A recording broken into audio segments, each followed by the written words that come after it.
Assalamualaikum warahmatullahi wabarakatuh. Halo semua, selamat datang. Kali ini kita akan mempelajari materi kelas 10 mengenai teks hikayat. Tujuan pembelajaran, agar peserta didik mampu menjelaskan konsep mengidentifikasi, membandingkan karakteristik hikayat dan mampu mengungkapkan kaidah bahasa dalam teks hikayat secara kritis dan reflektif dengan mandiri. Definisi teks hikayat. Hikayat diturunkan dari bahasa Arab, haka, yang mempunyai arti menceritakan. Hikayat merupakan karya sastra lama Melayu berbentuk prosa. Prosa berisi cerita, undang-undang, silsilah yang bersifat rekaan, atau biografi. Dalam Kamus Besar Bahasa Indonesia, dijelaskan bahwa hikayat merupakan karya sastra lama Melayu berbentuk prosa yang berisi cerita, undang-undang, dan silsilah bersifat rekaan, keagamaan, historis, biografis, atau gabungan sifat-sifat tersebut. Karakteristik teks hikayat. Yang pertama ada istana sentris. Cerita dalam hikayat seringkali berlatar kerajaan. Kisah yang diceritakan pun pada umumnya berpusat pada lingkungan kerajaan. Yang kedua bersifat rekaan atau imajinatif. Hikayat merupakan cerita hayalan. Cerita tersebut diolah sedemikian rupa sehingga memberikan gambaran cerita yang utuh. Yang ketiga, statis. Hikayat biasanya berisi cerita yang hampir sama. Ceritanya cenderung tidak berkembang karena hanya berpusat pada kehidupan istana atau kerajaan. Yang keempat, anonim.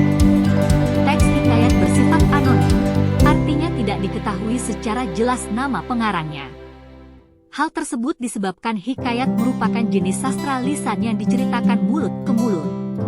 Yang kelima, mengandung kemustahilan. Kemustahilan berarti hal yang tidak logis atau tidak bisa diterima nalar.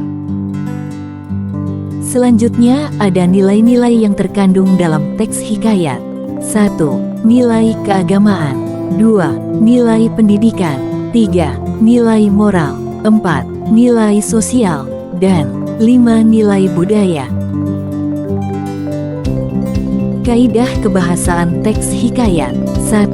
Menggunakan kata-kata arkais.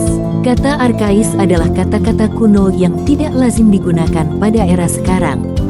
Berikut contoh-contoh kata arkais.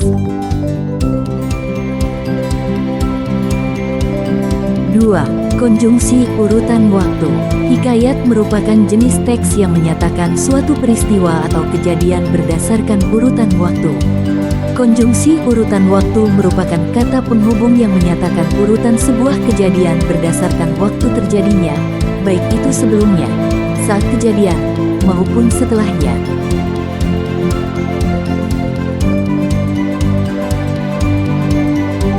Ketiga, antonomasia. Antonomasia adalah ungkapan yang digunakan untuk menyebut seseorang berdasarkan ciri khas atau sifat yang menonjol. Contoh, si miskin, si kaya, si ganteng, si centil. Keempat, personifikasi. Personifikasi adalah majas yang menyatakan benda mati seolah-olah hidup dan berlaku layaknya manusia.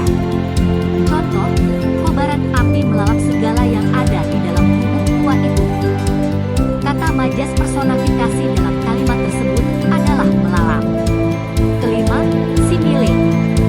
Simile adalah majas yang digunakan untuk membandingkan suatu hal secara eksplisit atau langsung. Majas ini ditandai dengan adanya kata perbandingan. Contoh, seperti, serupa, laksana, bak, bagai, dan bagaikan. Keenam, metafora.